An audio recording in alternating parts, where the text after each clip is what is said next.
Bienvenue encore une fois dans cette grande émission de la chronique musicale chrétienne Gospel Actu, présentée par moi, le tonton international, tonton Espérant Kassongo, oui, Bolamo, parce que vous allez habituer dans cette émission Gospel Actu que je vous présente. Je reçois pour vous les servantes et serviteurs de Dieu au Bayaka, Balédrata, on y sur l'émission pour la biso, ainsi dit l'Éternel.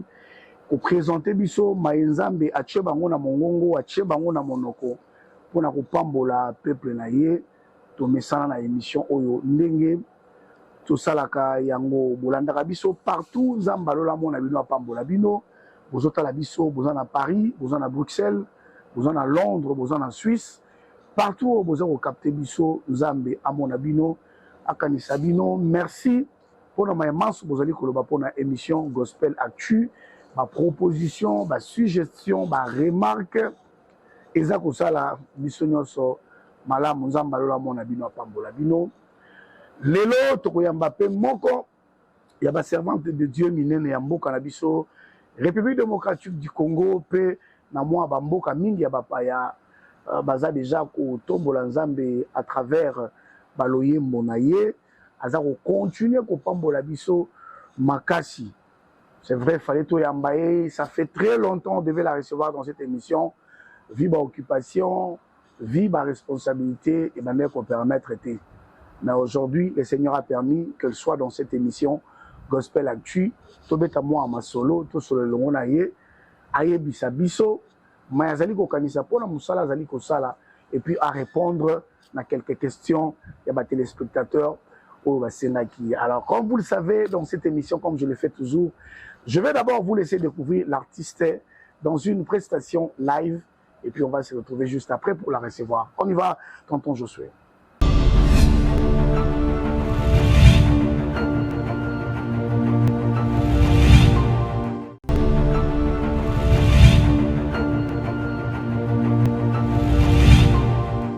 Voilà, vous voyez bien déjà.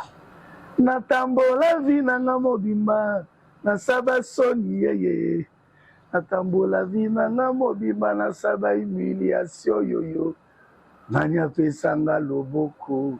Voilà, elle c'est maman Véro Manyanga asali biso honneur na émission Gospel Actu. Maman Véro Mbote.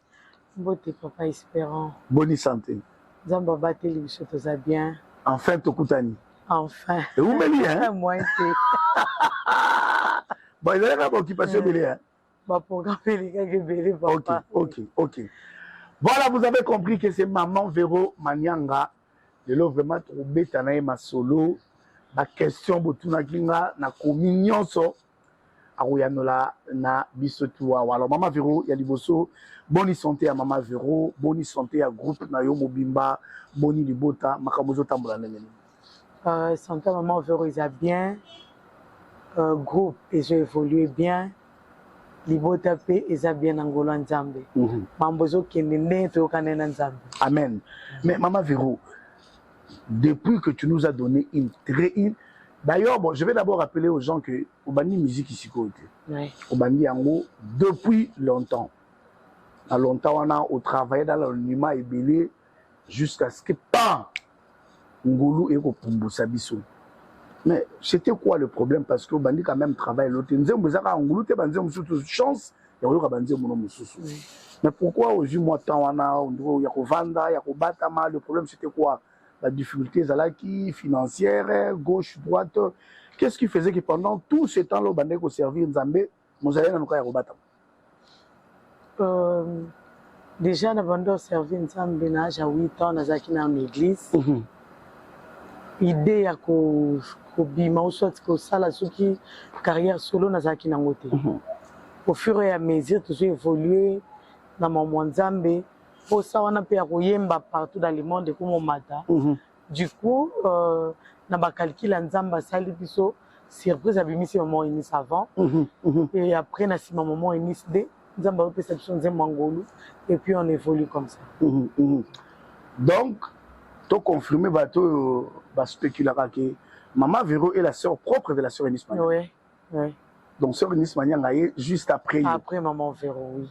mais Nzamba Sali Ngolu ya ye avant yo na carrière yo ye après ye donc inverser ba rôle ça me passe là mamsou compliqué hein. Mais allons-y au-delà de ça on oublie quand même de servir le Seigneur depuis l'âge de 8 ans et tu to komi le bisika o to komi mais ndoko lobi en prison donc na mutu no bandoko boulé ko tout qu'un jour Véro Manyanga pe chlore masolo ko panzana to ko sutu kana simobi mais na moni ni se ko moza mo là biso peut être ko lamuka ya idée que no eko kombo ko yeba ne ko panzana franchement nazaki na ona mutute ngana ndo yemba na église normale voire même Nice azaki na opela mutute na ba calcul ya nzambe yemo ko mupolo biso ndebe que non attend où eloko boy salama n'attend où eloko boy salama et puis quand on évolue tu vas travailler dans groupe nando kamba bona musique OK na église yo ndo bana kamba bona église nando kamba bona c'est président ya réparateur des brèches OK na église tu bando sambela ndenge nzamba kene na makambo na ndé pe mamni mikendele ezate que notre ni sa biminde na se retrouver pour la bimisa non pour batubele bazolo bandengo na balobi lokola amoni ni sabimi pale a força sala mo eloko na ye non nzamba bimisaka mutu moko et puis bamisu bayo bima na sima tokoza na ba grâce biso nyonso ba grâce biso tozoyemba makasi mais nzamba obimisa biso nyonso te jiko abandi soka sala na famille makoma bisi bango nyonso eza ndenge nzamba otambola na ba famille nyonso c'est que na famille na biso nzamba permettre que non enisa bima et puis ngana ya ko bima après non rien à voir na bateau bazoka non na banda ko yemba déjà makasi avant et tant maman enisa bimi na ye na kosi na groupe na ye na bandi travailler oui na groupe na ye musicien na maman Elise je travaille aux agues présidente il y a groupe na église tant ye abeti lizi banzembo e bimi aliyo ko musicien na ye voilà tu voyager tu évoluer tout on a une mélodie nzembo ngolo na ebisi ya kabi Véro tu as tapé nde to kena studio to bimisi nzembo ye mo ka na chaîne na ye ya chepi OK mais il y a aussi certaines personnes bandero lo babi non nzembo wana ya ngolo c'est la chanson que la sœur Eunice a comment dans pesi maman Véro yemba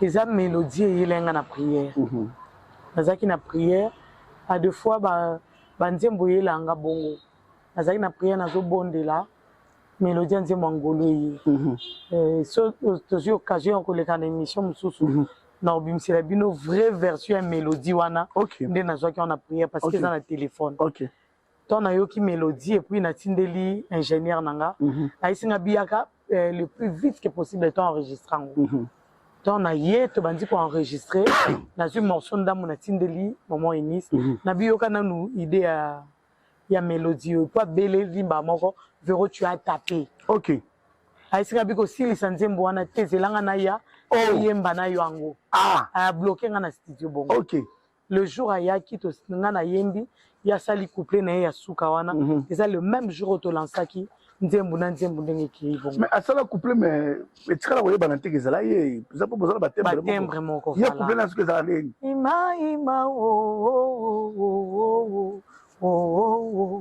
ima ye ngolwe ngolu kitoko ngolu wala na partie na yemba wana partie maman Elisa yemba yango mais tikala ko yeba na teke ezala maman Elisa mutezo ke na biso ba bibino so bolo ba ndenge ngo ya solo ba onde ba yoka biso de ba bibino na koloba na ko yemba vous avez tous les mêmes voix mais cela nous pardonne pour na ko moka da moi plaisir. C'est quel genre de grâce que vous avez bénéficié dans votre famille, bino nyonso, de servantes et serviteurs de Dieu? C'est arrivé comment? Oh, tout dans le pasteur, prophète, chantre, servante de Dieu. C'est comment? Nzambe de mutasali ngubongo parce que papa zaki ancienne église. OK. Maman mokampi ya ba maman na église et puis chantre. Maman pas banda ko yemba. Maman banda yemba, papa pas banda yemba. c'est que tozwi kaka tolandi ligne wana voilà. Ok. C'est nzela moko andormema biso ezalaki église. Tokenda église en famille, tozongi biso nyonso en famille. Ya banzo yemba na koro papa, ozoyemba na korala ba papa, maman zo diriger korala ba maman. Biso pe tozo évoluer na tozana na président mosusu na groupe. C'est que tobande ko évoluer bongo. Et ça elo nzamba ça c'est une grâce que Dieu nous a fait. Maman Véro, hier, j'ai été scandalisé. Tozala qui n'a parlé de congrès. Oui, papa. Je crois tonton Josué a retiré la bisopé prestation dans wana Hermoko. Pour comme wana bouillé, tozala mboka mopaya. Tu n'es pas chez toi. Oui. Quand c'était juste une simple présentation, modérateur à Saliga presque à temps. Le Samboyaï. Mais je te dis, parler des congrès, tomber. Voilà, vous allez écouter Yoté, mais modérateur. À Yendika, parler des congrès, tomber. C'est quoi la magie que tu as fait pour que Nzembouana. Il y a encore un bébé dans le monde, mais bébé, on a partout à Zoleka, dans le ministère biberon. Qu'est-ce qui a fait que les chansons, du coup, c'est vrai que Bimi Karabte, et Kobi m'a une année, c'est Chili Nango. 2 ans, mais Ngolou est comme chef d'œuvre. Depuis Ebima, ils allaient à Ngolou Tilelo. Au salaire de remix, mais tu remix au téléphone, c'est quoi, c'était quoi les secrets pour que partout aux Zoleka, lorsqu'on parle de Ngolou, tout le monde est ébloui? C'est quand c'est la magie de l'Obiwana. C'est quand c'est la prière. Mais ça a souvent battu mingi. So rebondeli bien, Nzambe oselope bien. So luki Nzambe na sincérité, pour luki na crainte, pour luki na obéissance. Nzambe osalelo au-delà ya oyozo imaginer. Na luki Nzambe na zo luka etilelo ya Nzembo Ngolu et kende kana Ngolu. Voilà. Et qui na force na ngate. Parce que ni manager, ni producteur, ni sponsor, ni Nzambe monde zo aosala makambo na ndenga c'était sala. Donc ça ne le rote. Non, c'est Dieu.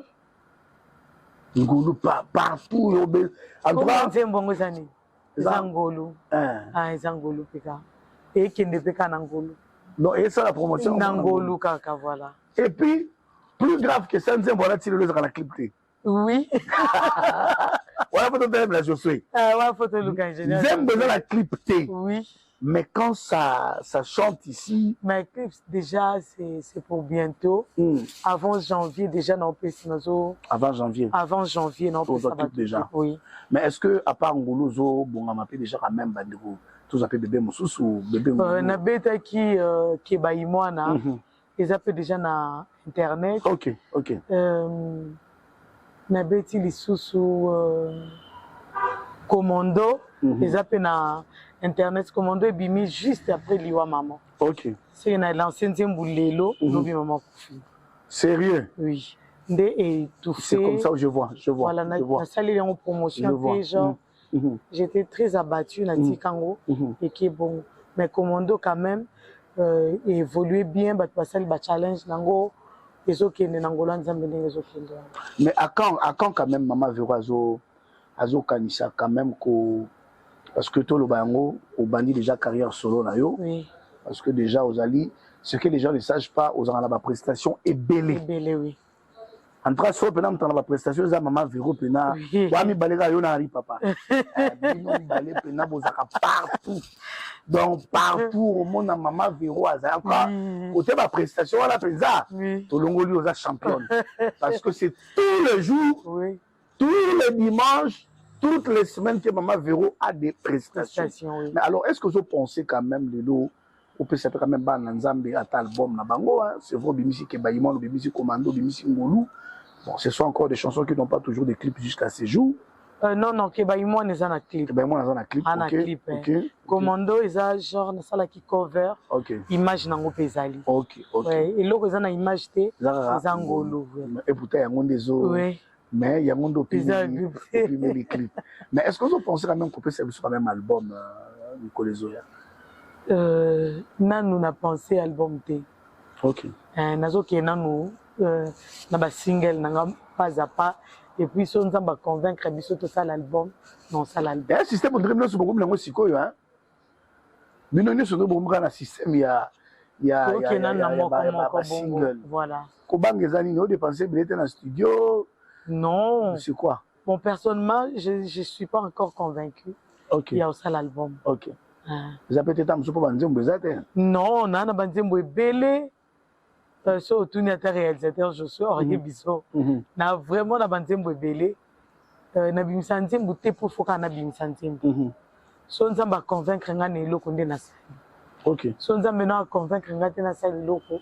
Sinon zalaka non na banzembo na nango wana. Mais je crois na Mikolo Zoya to zaba to zanzembo su ya sika. Bolingo nini, je ne sais pas parce que la question de Romo avec son habitant aux arana bango mingi tout na bango tout na maman Véro question ata maman Véro to maman Enis mais plus maman Véro. Ça te fait comment, comme tu l'as dit, le Seigneur a sorti d'abord la sœur Enis Manianga. Et toi tu es venu juste après parce que qu'on se le dise aujourd'hui le nom de Véro Manianga ce n'est pas un nom à passer rapidement. C'est connu par tout le monde. Mais à chaque fois tout le monde aura ta petite sœur, Enis Manianga, quand elle a des productions, tu es toujours là. Toujours là. Mais moi, on a la présentation, on commence à intéresser 16. Au Sambeda, au Zobaluka. Mais dans l'entretemps, je l'ai dit pourquoi? Parce que Yopo Zali, artiste. Ça veut dire que tu as aussi une carrière où tu es en train de gérer. Mais elle, quand elle a une prestation, tu te mets dedans, tu es là, tu te bats vraiment qu'elle réussir. Mais dans l'entretemps, il y a une carrière, il faut travailler sur Yango, au monde de la carrière. Tu le fais comment? Mais tout le monde a une famille, mais pourquoi quand il y a Simba, mais toi, ça te fait comment? Et puis quand tu le fais avec amour, et puis ça ne te dit rien. Tu le fais comment? Mingi. Nauta koyebiswa penza ba misaka mutu moko liboso et puis bato musuba yo landa na sima nanda kutoko za na ba aventure na biso to sala. Je reconnais la grâce de ma sœur. OK. Et puis je respecte la grâce de ma sœur. Toko sala aventure nanda ko mena miso bato fona pesa ye valeur o bato bazo pesa ye. Azo mériter respect nangai, azo mériter honneur nanga, azo mériter soutien nanga. Parce que si moi j'ai un problème, à soutenir facilement.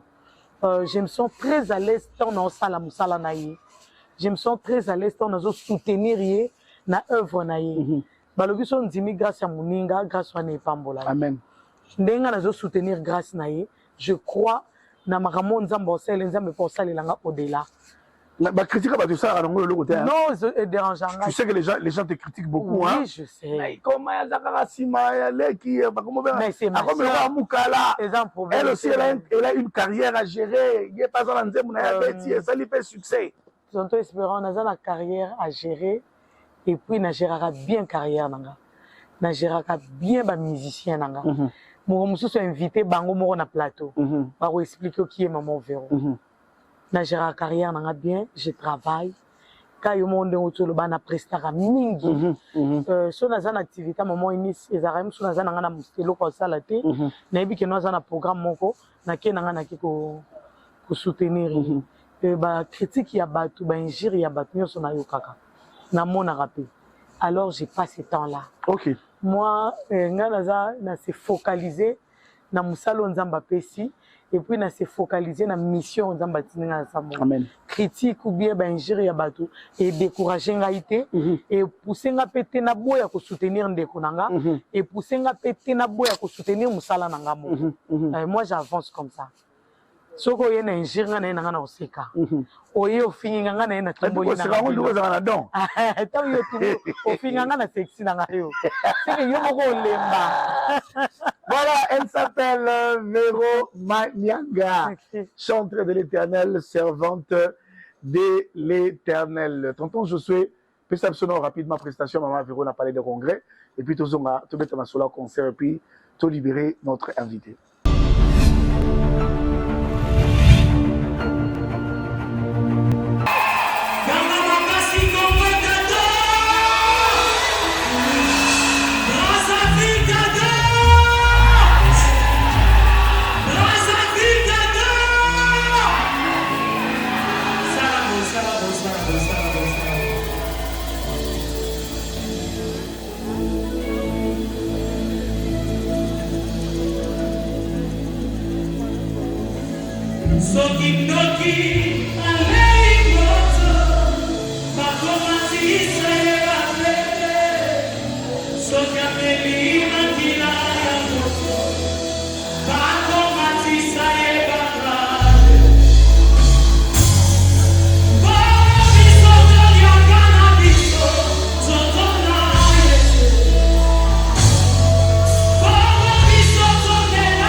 Merci beaucoup. C'était la prestation de Maman Véro, une prestation époustouflante.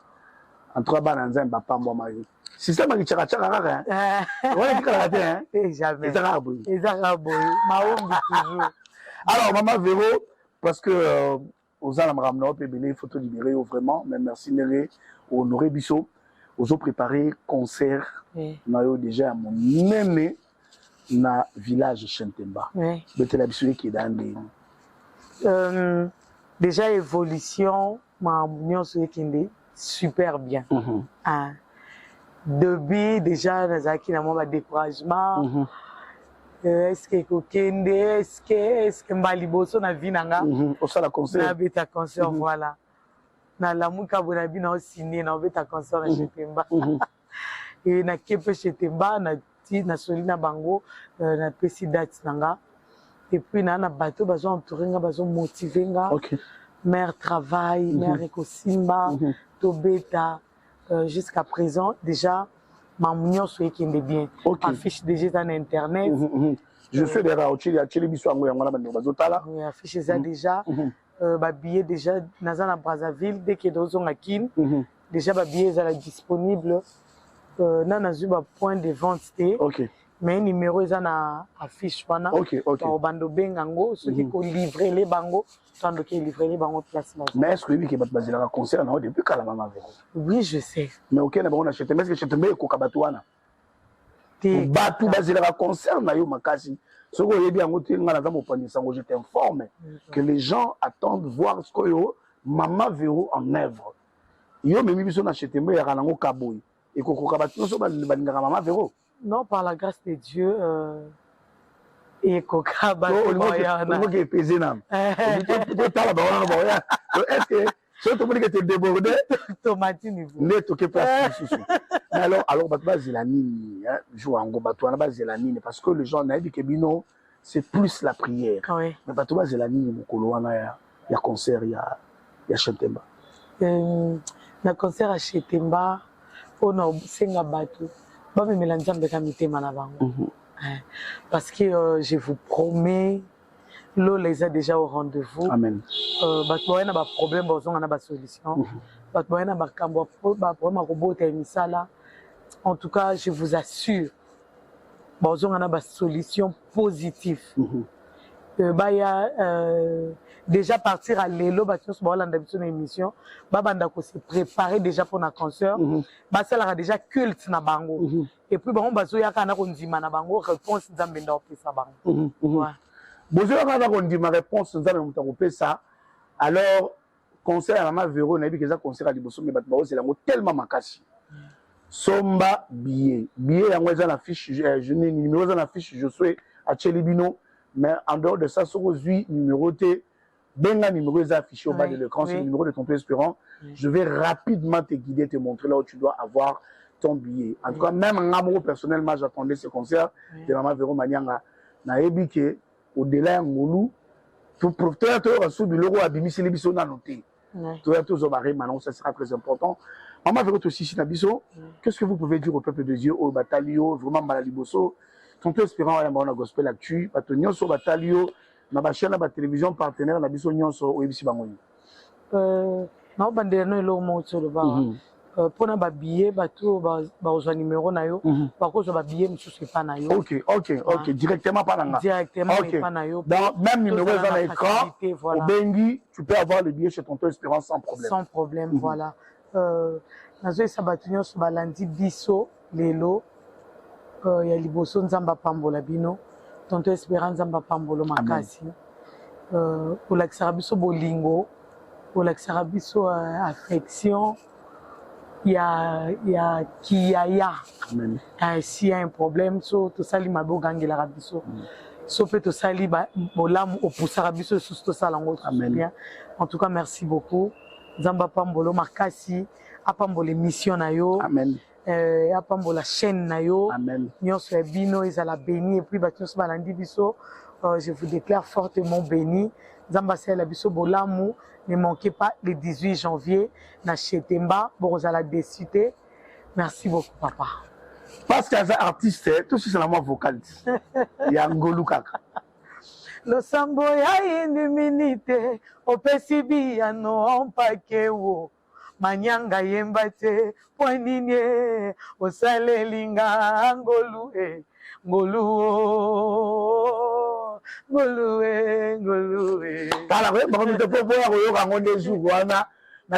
merci beaucoup de nous avoir suivis. Merci beaucoup Maman Véro. Merci papa. Vous avez l'occupation de belé mais on dit quand même qu'on a pour répondre à l'invitation à Bisso. Donc on bête ma solo le 18 janvier qui toque parce que Maman Véro a zozon à Kinshasa calamité. Merci beaucoup à toutes les personnes qui nous aiment, qui suivent cette émission et à ceux-là qui nous ont assistés. Merci beaucoup David. Alingi Cop toujours là. David, nous allons calmer qui ne Cop. Merci beaucoup à Tonton Nixel, toujours là pour moi. Merci aussi à Tonton Exodila, il vient d'arriver, mon futur pasteur, même s'il ne vient pas le devenir, il le deviendra toujours. Si vous avez aimé cette émission, ça a été réalisé par Tonton Josué Lulendo, mon réalisateur parfait, mon réalisateur, il y a cool, Zamba Monayo, à Pambolayo. Alors, Soki, vous sepelez Nabiso, vous pouvez s'en merci. Maïna Maman Véro, Bye bye.